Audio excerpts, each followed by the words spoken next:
आई रे माई, अरे लागत है कि जान चली दादा। अरे अरे अरे अरे अरे का भइल रे? चुपचाप सूते के तकाल लगरी पाड़ी माथिन सो करे रे। तू मरद हुआ कि बरद हुआ हो, तोहरा नहीं खे बुझात। बताइबी तबे न जानो कि हम कोनो लाल बुझकड़ है कि अपना मन में जान जाई। सुना, हाँ सुनाओ। तनी दाबा राजा, तनी दाबा राजा, छूटले कमारिया। आइल लगता तू कमर के कमजोर बनी।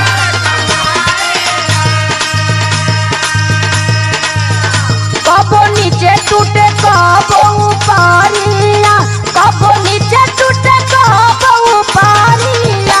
तनी दाबा राजा, तनी दाबा राजा, टूटले कमारिया।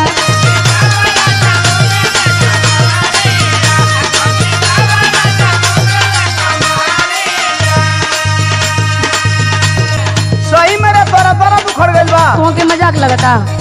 ले तो सुन हमारे को बात। बताओ। कमर टूटी नहीं, कमर टूटी नहीं तो कमर टूटी नहीं, खाला तू दवाइया। अब ये लगल सहज उपाय बतावे। और कौन उपाय बता? कतनी दवाई खा भाई नहीं के ठीक हो। दिक्कत खाट करे लेट जो तू भूइया, दिक्कत खाट करे लेट जो तू भूइया।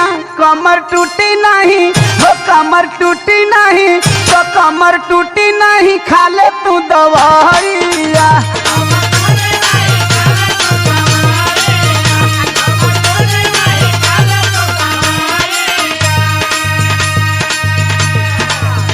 अच्छा तो बहुत मर्द हुई लेकिन तोहरे लेखा ना हुई। हाँ तो हमारा लेखा मर्दो कोई नहीं खे। हाँ। जान ला। अपना में हरिया के बुझेला ना डर, हम के बुझाला बकलो ले बड़ा मरद। बकलो लती तो तोर बाबू हमसे तोर बियाह करता। तो हमार दर्द तो के ना समझ में आवत है। सारा देहिया में उठेला लहरिया, सारा देहिया में उठेला लहरिया। तनी दाबा राजा, तनी दाबा राजा, तनी दाबा राजा, टूटले कमाइया। अरे मम्मी के तोरा से बर्दाश्त होई।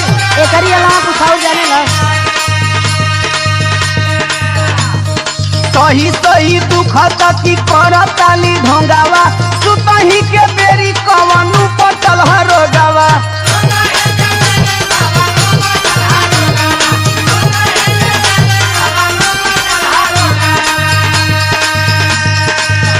माना बात बाटे यही में भलाइया, माना बात बाटे यही में भलाइया।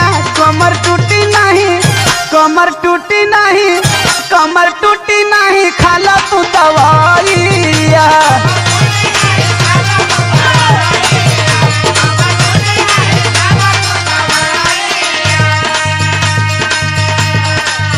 तोहके खाली सुतले के चक्कर भइले ह। का करी, रात हो गयल। सुना, हाँ सुनावा। ऐसन बा रोग काम